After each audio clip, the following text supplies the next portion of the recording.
కడప జిల్లా చక్రాయపేట మండలము కుమార కాల్వ గ్రామానికి చెందినటువంటి ఖాద్రియా మసీదుకు చెందినటువంటి దాదాపు 35 ఎకరాల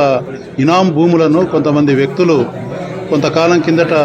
అక్రమంగా తమ పేరు మీదకి బదలాయించుకొని అక్రమంగా పట్టాదారు పాస్ పుస్తకాలను పొందినటువంటి విషయంలో తిరిగి ఆ భూములను ఖాద్రియా మసీద్ పేరు మీదకే బదలాయించే నిమిత్తము ఆ గ్రామానికి చెందినటువంటి కరీముల్లా అనేటువంటి వ్యక్తి ఆ భూములను తిరిగి మసీదుకే అప్పగించాలన్న ఉద్దేశంతో ఆయన కడప కలెక్టరేట్లో పీజీఆర్ఎస్ నందు 2024 నవంబర్ నెలలో ఒక ఫిర్యాదును ఇవ్వడం జరిగింది. ఆ ఫిర్యాదు ఆధారంగా ఆర్డీఓ ఆఫీస్కి వచ్చినటువంటి ఆయన ఫిర్యాదును ప్రాసెస్ చేస్తూ ఆయన ఆర్డీఓ ఆఫీస్లో ఆ సంబంధిత డిప్యూటీ తహసీల్దార్ అయినటువంటి నాగేంద్ర కుమార్ గారిని కలిసినప్పుడు ఆయన నీ ఫైల్ను ప్రాసెస్ చేసి ఆ భూములను మసీదుకు చెందినటువంటి ఆ ఇనాం భూములను తిరిగి మసీదు పేరు మీదకి బదలాయించాలంటే 10,000 రూపాయలు నాకు లంచం ఇస్తే నేను ఆ ఫైల్ను నేను ప్రాసెస్ చేసి ఉన్నతాధికారుల వద్ద కూడా ప్రాసెస్ చేయించి నీకు నీ పని నెరవేరుస్తాను, లేకపోతే లేదు అని కరాఖండిగా చెప్పడంతో ఎన్నిసార్లు తిరిగినా కూడా అభ్యర్థించినా కూడా పని కాకపోవడంతో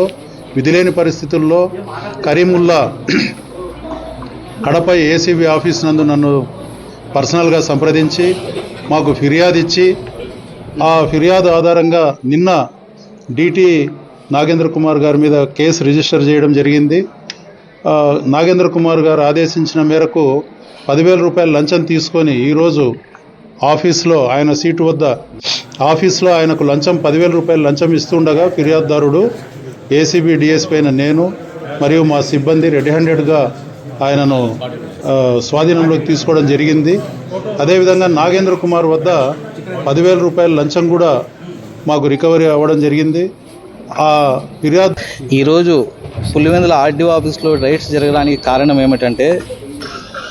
ఈ కుమార కాలువకు సంబంధించినటువంటి చక్రాయపేట మండలం కుమార కాలువ గ్రామం కడప జిల్లాకు సంబంధించినటువంటి ఖాద్రియా మసీదుకు దాదాపు 40 ఎకరాల భూమిని ఇతరులు కబ్జా చేసుకున్నారు. పీజీఆర్ఎస్లో పలుమార్లు అప్లై చేసినప్పుడు 2019 నుండి పోరాటం చేస్తున్నా కూడా రెవెన్యూ అధికారులు నిమ్మకు నీరుగానట్టు ఉండడము, ఆఖరికి డబ్బులు ఇస్తేనే కానీ పనులు జరుగుతాయని చెప్పేసి అడిగిన తర్వాత వీళ్ళు డబ్బును ఆశించడము, నేను ఇవ్వడము ఇవన్నీ జరిగినాయి. ఇప్పటికైనా అధికారులు దీన్ని స్పందించి ఎటువంటి అన్యాక్రాంతానికి చెందుకోకుండా పని చేస్తారని చెప్పేసి, ముఖ్యంగా పులివెందుల ఆర్డీఓ గారు, డిప్యూటీ తహసీల్దార్ గారు వీళ్ళకు దాదాపు నేను 1 ఇయర్ నుండి తిరుగుతున్నాను, వీళ్ళ చుట్టూ బతిమలాడాను, అన్నీ చెప్పాను, కానీ వీళ్ళు చేసేదానికి సిద్ధంగా లేరు. ఆఖరికి డబ్బుల కోసం కూడా ఆశపడ్డారు, ఆ డబ్బులు కూడా ఇచ్చేదాన్ని చేశాను. కడప డిఎస్పీ గారు, ఏసీబీ డిఎస్పీ గారు మాకు న్యాయం చేస్తారని చెప్పి తెలిసి ఆయన దగ్గరికి వెళ్ళిన తర్వాత ఆయన సలహా సూచనల ప్రకారము ఈరోజు వీళ్ళ దగ్గర రావడం జరిగింది.